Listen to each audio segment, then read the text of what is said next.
नमस्कार दोस्तों, मैं सुनीता राजेश्वर, अध्यक्ष परिणी। कांग्रेस के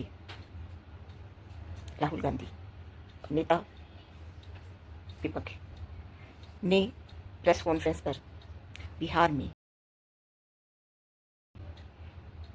जाली वोटों के बारे में बताया और उनका दावा है कि इसी वजह से हर जगह भाजपा नीति सरकार जीतती आई है। ऐसा ही दावा आपको याद होगा, दिल्ली में आम आदमी पार्टी ने भी किया था, लेकिन उस समय कांग्रेस अकेले दम पर चुनाव लड़ रही थी और इस मुद्दे पर कांग्रेस ने चुप्पी साध ली थी।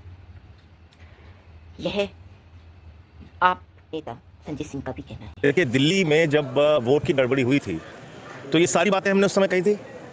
छोटे छोटे घर में 25-25 वोट बने थे, हमने प्रमाण दिया था।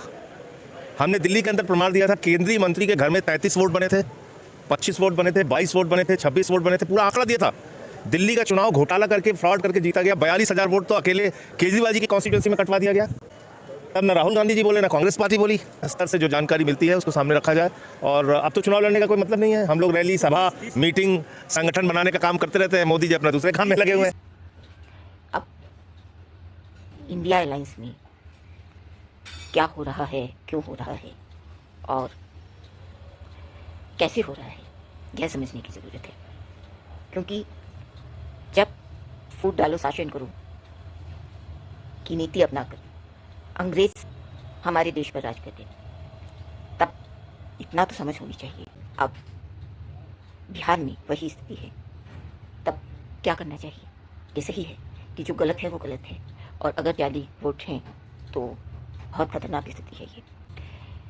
तो यह कांग्रेस के नेताओं को और रणनीतिकारों को सोचना पड़ेगा, समझना पड़ेगा कि आम आदमी पार्टी हो या कोई भी पार्टी, अगर जो उसकी आवाज़ जो उठा रही है उसमें दम है और वह सही बात को उठा रही है, तब उसके साथ आवाज़ में आवाज़ मिलानी ज़रूरी है।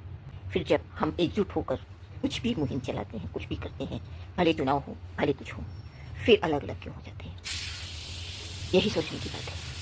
अगर आपको सत्ता तो पार्टी से टक्कर लेनी है, तब एकजुट रहिए, एकजुट करिए, एकजुट दिखिए और एकजुट होकर चुनाव जीतिए।